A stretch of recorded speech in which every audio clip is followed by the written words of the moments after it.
RSL যে কথা রূপকথানা অনুষ্ঠানে সবাইকে ঈদ মোবারক শুভেচ্ছা। প্রিয় দর্শক, আজ আমাদের অতিথি এমন একজন মানুষ যিনি আইনাঙ্গনের বিজ্ঞ, প্রাজ্ঞ, পরিচ্ছন্ন একজন রাজনীতিবিদ এবং আইনাঙ্গনেরই মানুষ। তিনি আইন, বিচার ও সংসদ বিষয়ক মন্ত্রী জনাব মোহাম্মদ আসাদুজ্জামান। জনাব মোহাম্মদ আসাদুজ্জামান, মাননীয় মন্ত্রী, আপনাকে ঈদ মোবারক। ঈদ মোবারক আপনাকেও। অসংখ্য ধন্যবাদ। এবং আমাদের শিরিন সুলতানা ভাবে আপনাকেও ঈদ মোবারক জানাচ্ছি। অসংখ্য ধন্যবাদ। মাননীয় মন্ত্রী, এই মন্ত্রিত্ব এবং একই সঙ্গে রাজনীতি কিভাবে সামলান? একজন রাজনীতিবিদের কাছে ঈদের অর্থ অনেকটা আনন্দের থেকে দায়িত্ববোধের জায়গা থাকে, কারণ একজন রাজনীতিবিদকে ঈদের সময় শুধুমাত্র নিজের জন্য ঈদ করা সেটা হয়ে ওঠে না। একদিকে যেমন নামাজ পড়া আছে, আশেপাশের লোকজনের খোঁজ খবর নেওয়া আছে, এলাকার ঝামেলা থাকে, সব মিলে অন্য আর 5টা দিনের মতোই ঈদের দিনটাও ব্যস্ততম সময় হিসাবে কেটে যায়। আমরা ত্রয়োদশ সংসদ নির্বাচনে আমরা দেখেছি যে আপনার আসনের ফলাফল গণমাধ্যমে সবার আগে এসেছিল। বিপুল ভোটে আপনি বিজয়ী হয়েছিলেন, প্রথমবারের মতো জনপ্রতিনিধি নির্বাচিত হয়েছেন। মানে সেই তখনকার অনুভূতিটা কেমন একটু জানতে চাই। প্রথম ফলাফল যে আমারটা এটা আমি জানতাম না। আমরা প্রথম আপনার আসনের ফলাফল হলো যে আমি পাশ করব, এটা ফিল্ডে যখন ক্যাম্পেইন করতে গেছি তখন বুঝেছি। শুধু এটা আমার কাছে খুব আশ্চর্যজনক মনে হয়েছে সেটা মনে হয়নি। আমার মনে হয়েছে পাশ করব, আমি পাশ করেছি। প্রত্যাশিত ছিল?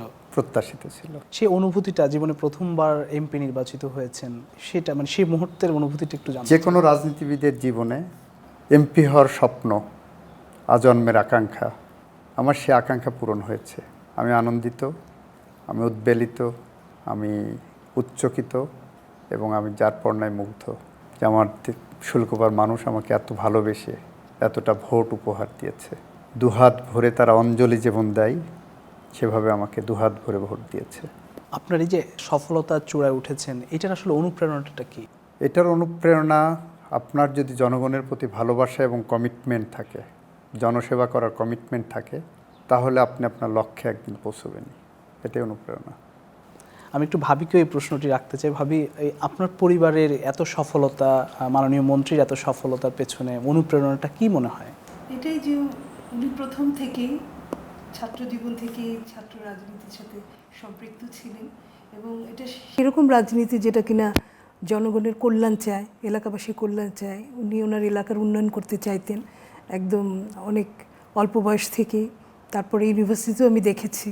তো এই মানুষের প্রতি ভালোবাসা, মানুষের উন্নতি করতে চাওয়াটা, এটাই অনুপ্রেরণা যে আমি একজন যেন সেই ক্ষমতাপ্রাপ্ত হতে পারি, যাতে মানুষের জন্য কিছু করতে পারি, মানুষের কল্যাণে নিজেকে নিবেদিত করতে পারি।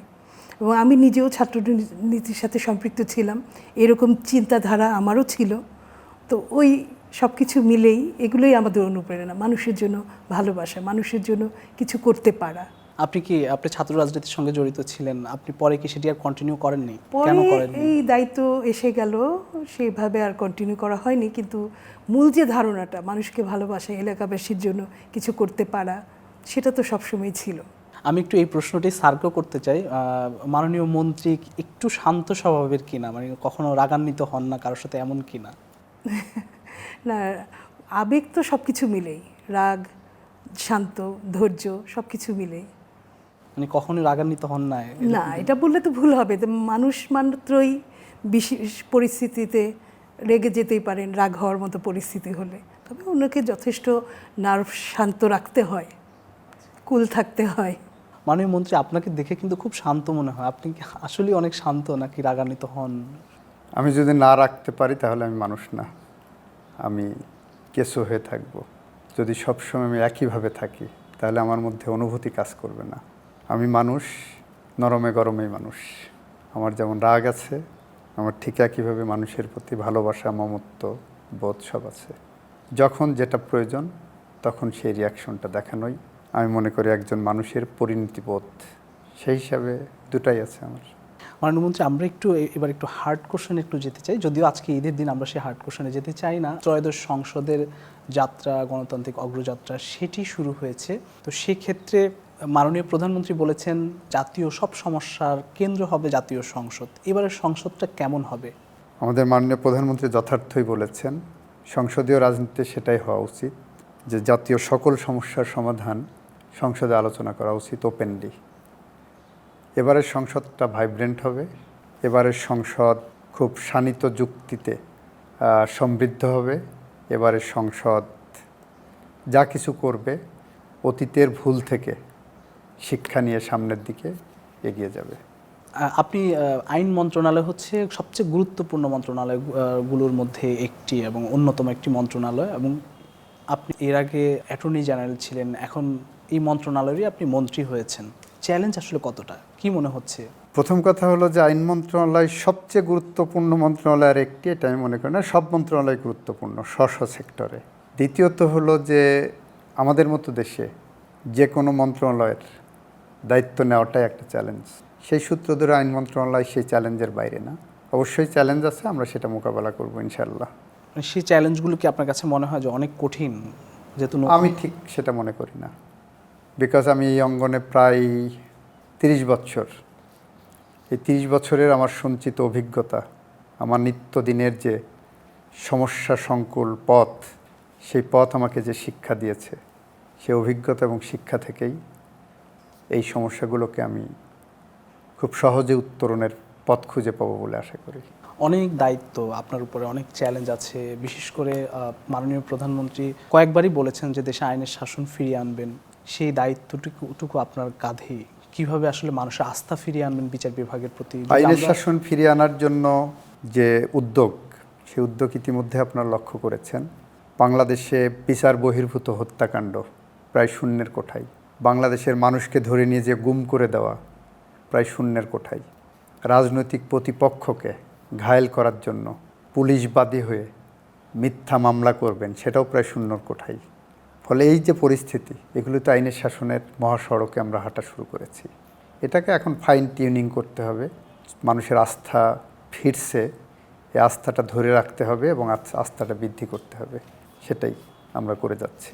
বাংলাদেশকে গণতন্ত্রের এই নতুন অগ্রযাত্রায় কোথায় দেখতে চান? বাংলাদেশের গণতন্ত্রের নতুন অগ্রযাত্রায় দেখতে চাই বাংলাদেশের মানুষ, প্রথম কথা, তাদের ভোটের অধিকার স্থায়ীভাবে ফিরে পাক। বাংলাদেশের মানুষ শঙ্কাহীনভাবে বাস করুক। বাংলাদেশের মানুষ না খেয়ে মারা না যাক। বাংলাদেশের মানুষ কথা বলার স্বাধীনতা পাক। বাংলাদেশের মানুষ প্রতিটি অন্যায়ের বিরুদ্ধে ন্যায় বিচার পাওয়ার নিশ্চয়তা পাক। বাংলাদেশের মানুষ খুন, গুম, মিথ্যা মামলার সংস্কৃতি থেকে বের হয়ে আসা দেখুক। বাংলাদেশের মানুষ দেখুক তার সরকার তার পাশে আছে। বাংলাদেশের মানুষ চাই তার ছোট্ট ছোট্ট সমস্যাগুলো সমাধান করার জন্য সিস্টেমই যাতে কাজ করে, কাউকে ধরে তদবির করতে না হয়, এরকম একটি পরিবেশ চাই। সেরকম একটি বাংলাদেশের মানুষ হিসাবে আমিও চাই। আমরা দেখেছি যে তারেক রহমানের সরকার, বিশেষ করে মাননীয় প্রধানমন্ত্রী, গত 53 বছরের যেসব রাষ্ট্রীয় প্রোটোকল থাকতো একজন প্রধানমন্ত্রীকে ঘিরে, সেসব প্রোটোকল ভেঙে তিনি সাধারণ মানুষের মতো করে চলাফেরা করছেন। এটাকে আসলে কিভাবে দেখেন? এটাই পরিবর্তনের অঙ্গীকার, এটাই পরিবর্তনের বাস্তবায়ন, এটাই শুভ সূচনা।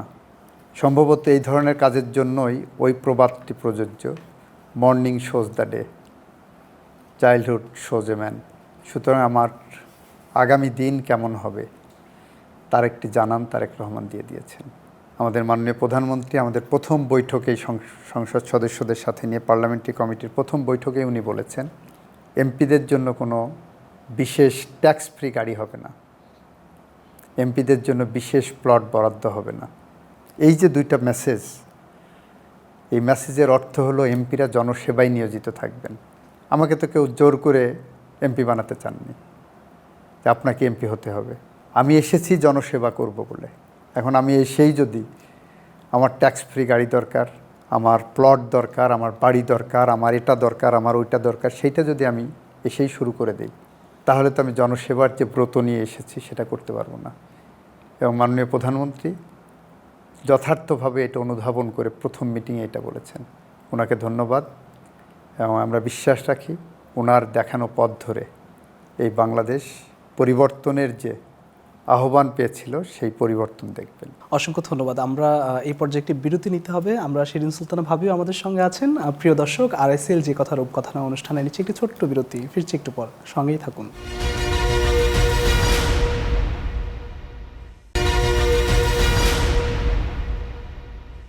আরআইসিএল যে কথার উপকথা নয় অনুষ্ঠানে আরও একবার স্বাগত জানাচ্ছি সবাইকে।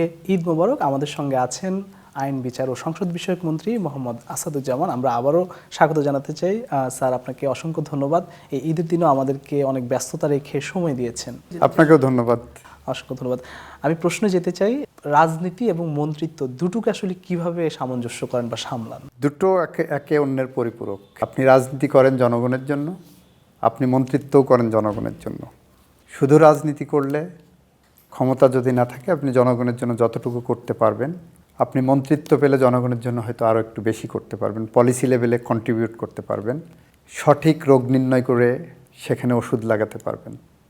যে সমাজের কোন কোন জায়গাগুলো ক্ষত আছে, কোন কোন জায়গাগুলো উন্নয়ন প্রয়োজন, কোন কোন জায়গাগুলো বিশেষ দৃষ্টি দেওয়া প্রয়োজন, এগুলো আপনি মন্ত্রিত্বের জায়গার থেকে হয়তো বেশি অনুধাবন করতে পারবেন, যদি করতে চান। আর যদি মনে করেন যে মন্ত্রিত্ব করতে আসছি জাস্ট স্রোতে গা ভাসানো, সেটা আলাদা ব্যাপার।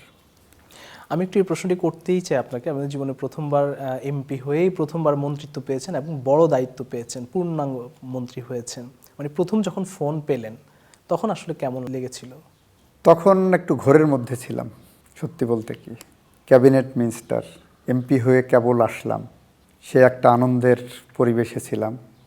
ফাগুন হাওয়াই হাওয়াই ঘুরে বেড়াচ্ছি, এর মধ্যে মন্ত্রিত্বের ডাক, দুইটা মিলে একটু ঘোরের মধ্যেই ছিলাম।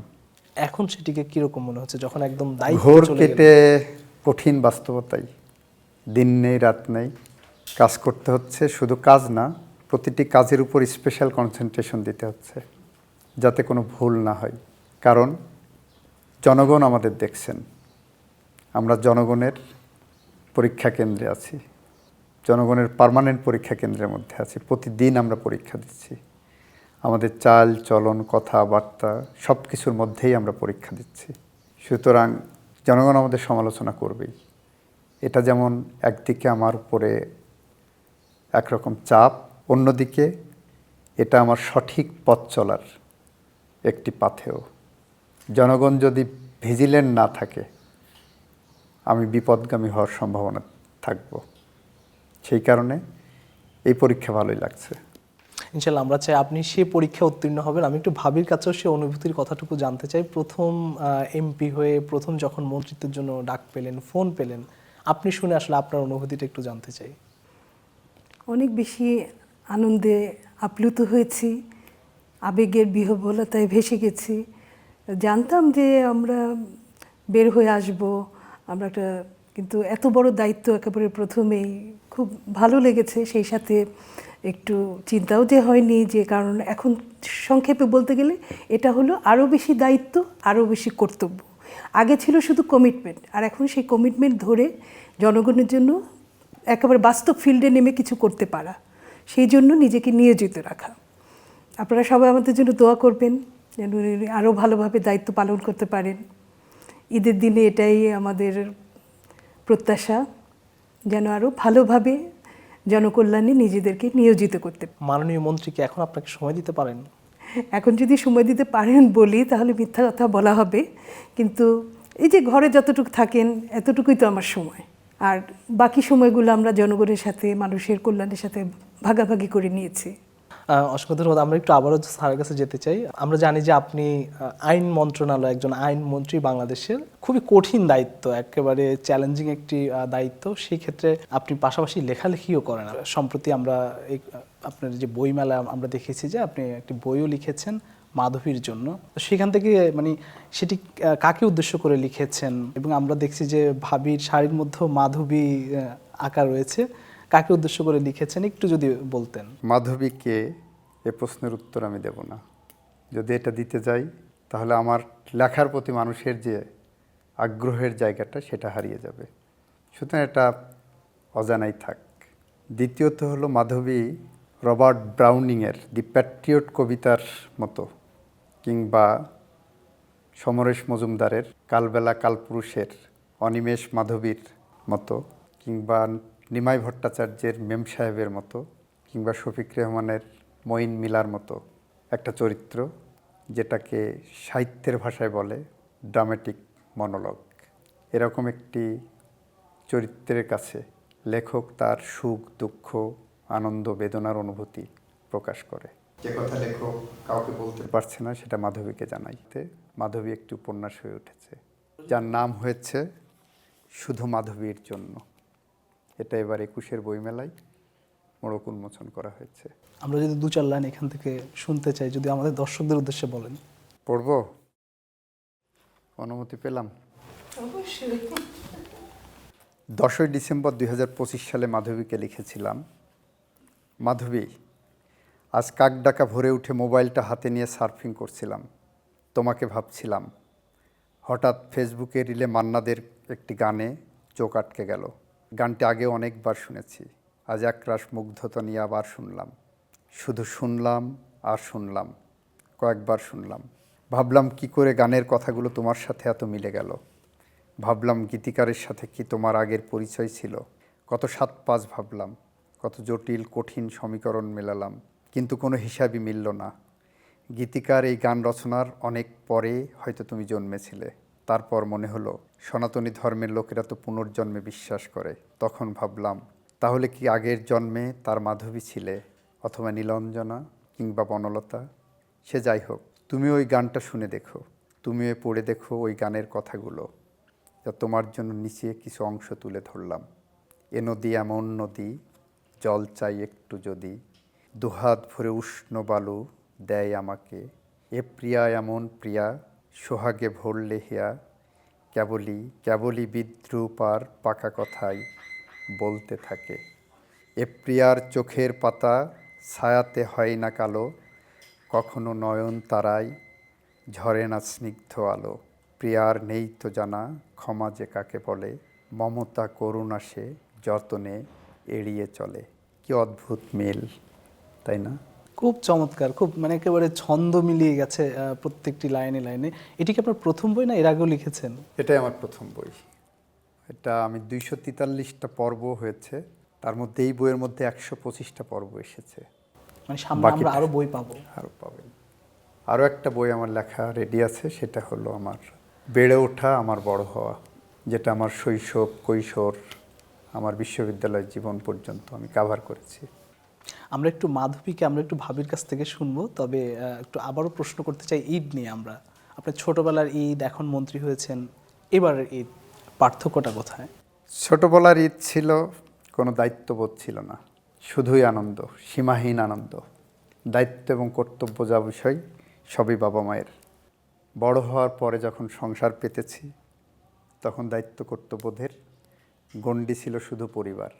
এবারের ঈদ দায়িত্ব কর্তব্যের পরিধি অনেক ব্যাপক। আমার পরিবার অনেক বড় এখন, তাদের নিয়ে আমাকে ভাবতে হয়, ভাববো। এভাবে এবারের ঈদ কাটিয়েছি। ছোটবেলার ঈদকে কি মিস করেন এখনো? কিছুটা মিস করি, কারণ দুরন্তপনা ছিল, যখন যেখানে ইচ্ছা যেভাবে ইচ্ছা খেলে বেড়াচ্ছি ঈদের দিন। ঈদ আসছে, এটার যে আনন্দ, ঈদের নতুন জামা পাওয়ার যে আকাঙ্ক্ষা, নতুন জামার যে ঘ্রাণ, সেটা এখন আর অনুভব করি না, ওটাই মিস করি। অসংখ্য ধন্যবাদ। আমরা একটু ভাবির কাছেও শুনতে চাই। ভাবি, আপনার কাছে প্রথম প্রশ্ন, এই মাধবী কে, এই রহস্য কি আপনি বলবেন? আমিও বলবো না, কারণ উনি যেহেতু বলতে চাচ্ছেন না। আর ওই তো বলতে গেলে তো আপনার মানে রহস্য আর রইল না। মানে যে এই যে সবার যে একটা ঔৎসুক্য, সবার যে একটা জানার তীব্র আকাঙ্ক্ষা, সেটা তো ফুরিয়ে যাবে। কাজে এটা অজানাই থাক। আর আমি তো সব সময়ের মাধবী, সেটা তো আছি। মানে আপনি মাধবী, আপনি, আমরা দেখছি যে আপনি শাড়ি পরেছেন, সেখানেও মাধবী লেখাই রয়েছে। হ্যাঁ, কারণ এই ওনার এই লেখাগুলো নিয়েই একজন এই শাড়িটা তৈরি করেছে। তো আজকে যে এই জন্য পড়লাম যে মাধবীকে যাতে আরও বেশি ভাষ্য করে তোলা যায়, সেজন্য এই শাড়িটা পরলাম। জি, আমরা একটু ওর কাছেও যেতে চাই। বাচ্চারা কি লেখালেখি করে? তুমি কিসে পড়ো এখন? আমি এখন ক্লাস 6-এ পড়ি। ও আচ্ছা। আমি বেশি লেখালেখি করি না, কিন্তু আমি গান এবং আঁকাআঁকি করি। ঈদ কেমন কাটে? ঈদ এই যে ভাই বোনের সাথে দৌড়াদৌড়ি করি, মজা করি, এগুলাই। এক বোন তো এখনো বিদেশে আছেন, মিস করা হয়? জি, তাকে ছাড়া তো ঈদ একটু আমাদের সঙ্গে গত incomplete ঈদেও ছিলেন তিনি। জি, ঘুরতে যাওয়া হয়? সময় পাই না। একটি বিরতি থেকে ফিরে এসে আমরা একটু ভাবির গলায় একটু আমরা কবিতা আবৃত্তি শুনতে চাইবো, কারণ গতবারও আমরা শুনেছি খুব চমৎকার করে তিনি আবৃত্তি করেন। প্রিয় দর্শক, RICL যে কথা রূপকথান অনুষ্ঠানে নিচ্ছে আরও একটি ছোট্ট বিরতি, ফিরছি একটু পর, সঙ্গেই থাকুন।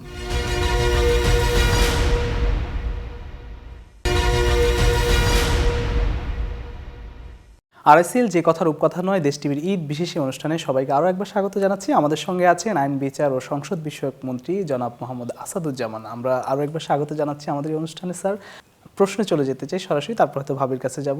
আপনার জীবনের কোনো অপূর্ণতা যদি থাকে কিংবা আপনার জীবনের কোনো গুরুত্বপূর্ণ মুহূর্ত যদি থাকে, সেটি কঠিন হোক বা সুখের হোক, শেয়ার করতে পারেন আমাদের দর্শকদের উদ্দেশ্যে। আমার জীবনে আলহামদুলিল্লাহ কোনো অপূর্ণতা নাই। কেন নাই? আমি কোনো কাউকে উপকার করলে তার কাছ থেকে প্রত্যাশা করি না কিছু। আমার মনে হয়নি কখনো যে আমার এটা হতেই হবে। আমি মনে করেছি যে আমার দায়িত্ব এটা, আমি কাজ করার দায়িত্ব, আমি কাজ করে যাচ্ছি। বাংলাদেশের ইতিহাসে প্রথমবার কোনো অ্যাটর্নি জেনারেল হাসতে হাসতে পদত্যাগ করে অফিস থেকে বের হয়ে এসেছেন। এরকম আর কেউ হাসতে হাসতে পদত্যাগ করে আসেননি। হাসতে হাসতে মাঠে গেছি, রাজনীতি করেছি, নির্বাচন করেছি, জনগণ দুহাত ভরে আমাকে ভোট দিয়েছেন। এখানে তো অপূর্ণতা থাকার কিছু নাই। আমাদেরকে মাননীয় প্রধানমন্ত্রী আমাকে তার ক্যাবিনেটের মেম্বার করেছেন। আর কি অপূর্ণতা থাকবে? যদি বলি যে অপূর্ণতা আছে, তাহলে আল্লাহ পাক ক্ষমা করবেন না। তো একটা দুঃখবোধের জায়গা আছে, সেটা হলো আমার এই সময়গুলো আমার বাবা দেখে যেতে পারেননি, আমার শ্বশুর দেখে যেতে পারেননি, আমার অনেক প্রিয়জন দেখে যেতে পারেননি, যারা এতটা অসময়ে না চলে গেলেও পারতেন। আর একটু অপেক্ষা করে গেলেই ভালো হতো। নিজেকে কোথায় দেখতে চান আর সামনের দিনগুলোতে? নিজেকে দেখতে চাই আমি যখন ক্ষমতার থেকে যাব, তখন যেন আমি একজন স্বচ্ছ রাজনীতিবিদ হিসাবে ক্ষমতার সিঁড়ি থেকে নামতে পারি, এখানে দেখতে চাই। অসংখ্য ধন্যবাদ। প্রিয় দর্শক, আমরা খুব চমৎকার আড্ডা হচ্ছে। আমরা একটু শিরিন সুলতানা ভাবির কাছে একটু যেতে চাই। তিনি খুব সুন্দর আবৃত্তি করেন। আমরা একটু আপনি যদি একটু আবৃত্তি করে শোনান আমাদের দর্শকদের উদ্দেশ্যে। ধন্যবাদ। আমার খুব একটি প্রিয় কবিতা নির্মোহ ভালোবাসা, সেখান থেকে কিছু পংক্তি তুলে ধরছি, আর তারপরে মাধবী নিয়ে দুটো কথা তো বলবই। পুষ্পিত অশোক ডাকে ডাকে ভ্রমণ বিলাসী সরু চাঁদ, তার কাছে ফিরে যাব না জেনেও তাকে মনে পড়ে। মেঘের ওপারে মেঘ, তারাদের সংসার টংসার, পুদিনার ঝাড় ঘেঁষে ঘিরে থাকে টিয়াঠুটি আম, তার কাছে ফিরে যাব না জেনেও তাকে মনে পড়ে। খুবই চমৎকার ভাবি, খুবই চমৎকার হয়েছে। আমরা একটু প্রশ্নে যেতে চাই। আপনি বলছিলেন যে মাধবী নিয়ে কিছু বলতে চান। মাধবী নিয়ে বলা না, জাস্ট গানের কয়েকটা কলি, যেহেতু মাধবীময় সব কিছু। এই গানটি বহুল প্রচলিত, আর উনি এবং আমারও দুজনে খুব প্রিয়, একসময় খুবই শোনা হতো। সেটা হচ্ছে, মাধবী ফুটেছে ওই, তারারা জেগেছে ওই, জানো তো আজ শুক্রবার, তো বলো তো আমি কি তোমার নই? স্যার, আপনি যদি বলেন, উত্তর যদি দেন। এটা তো শাশ্বত, কাগজে কলমে, এটা তো কেউ অস্বীকার করতে পারবে না। গানের ভাষায়। খুবই চমৎকার, খুবই ভালো লাগছে আসলে আজকের এই ঈদের আড্ডাটি। আমি একটু ম্যাডামের কাছে আরও একটি প্রশ্ন রাখতে চাই যে আপনার জীবনের কোনো সবচেয়ে সুখের মুহূর্ত কোনটি, যদি শেয়ার করেন আমাদের দর্শকদের। অসংখ্য সুখের মুহূর্ত আছে। ওনার একটি মুহূর্ত আমি বলতে পারি যে ইউনিভার্সিটিতে পড়ি, আমরা একসাথে রাজনীতি করি, ছাত্র রাজনীতি। তো আমাদের শহীদ মিনারে ফুল দেওয়ার একটা প্রোগ্রাম, রাতের বেলা অনুষ্ঠান হবে। তো আমাকে ডেকেছেন, তা আমি বের হয়ে গেছি, আমি কোনো শাল টাল নিতে ভুলে গেছি তাড়াতাড়ির জন্য। তো উনি আমাকে খুবই বকা দিচ্ছেন, আর আমাদের আরও নেতাকর্মী বন্ধুবান্ধবদের যে এইভাবে চলে আসছি, ঠান্ডা লাগে, আবার শীতে কাঁপছি। পরে এক বন্ধু বললো, এত বকাঝকার কী আছে, এত যদি তোমার হয় তো তোমার সোয়েটারটা খুলে ওকে দিলেই তো হয়। কিন্তু সবচেয়ে অবাক করে দিয়ে উনি তাই সোয়েটারটা খুলে আমাকে দিলেন যে না, এটা পড়তে হবে। তো এটা এমন একটি মুহূর্ত, ওই মুহূর্তে আমি ফিল করলাম যে আমাদের শুধু বন্ধুত্ব না, হয়তো তার চেয়ে বেশি কিছুই। এই আর কি, এই মুহূর্তে আমি কিন্তু কিছু ভেবে টেবে দিইনি, লোকজনের সামনে বলেছে, আমি দিয়ে দিচ্ছি। খুবই চমৎকার। স্যার, আমাদের দর্শকদের উদ্দেশ্যে যদি ঈদকে ঘিরে কিছু বলেন। দেশ টিভির সকল দর্শক শ্রোতাকে ঈদের শুভেচ্ছা জানাচ্ছি। সবাইকে ঈদ উপলক্ষে বলতে চাই, আপনারা আমাদের পাশে থাকেন, আপনারা আমাদের সাথে থাকেন। আমাদের মাননীয় প্রধানমন্ত্রীর যে পরিবর্তনের ডাক, সবার আগে বাংলাদেশ, সেই ডাকে, সেই স্বপ্নের পথে আপনারা আমাদের সারথি হয়ে থাকবেন, এই কথা বলেই আবারও ঈদের শুভেচ্ছা জানিয়ে শেষ করছি। আসসালামু আলাইকুম। অসংখ্য ধন্যবাদ স্যার আমাদেরকে সময় দেওয়ার জন্য। একই সঙ্গে শিরিন সুলতানা ভাবি আপনাকে অসংখ্য ধন্যবাদ ঈদের এই বিশেষ আয়োজনে আমাদেরকে। ঈদ মোবারক সবাইকে। অসংখ্য ধন্যবাদ আমাদের এই ঈদের দিনে বিশেষ এই অনুষ্ঠানে সময় দেওয়ার জন্য। প্রিয় দর্শক, আপনারা দেখলেন একদমই রূপকথা নয়, বাস্তব জীবনের একটি গল্প, একজন কীর্তিমানের গল্প আমরা দেখলাম। তিনি নিজ কর্মগুণে দেশ বরেণ্য। প্রিয় দর্শক, RICL যে রূপকথা অনুষ্ঠানে আমাদের সবাইকে, সকল দর্শককে যারা যেখান থেকে দেখলেন সবাইকে অসংখ্য ধন্যবাদ জানাচ্ছি। সবাই ভালো থাকবেন, সুস্থ থাকবেন। আবারও দেখা হবে RICL যে রূপকথা অনুষ্ঠানে অন্য কোনো কীর্তিমানকে সঙ্গে নিয়ে। সে পর্যন্ত সবাই ভালো থাকবেন, সুস্থ থাকবেন।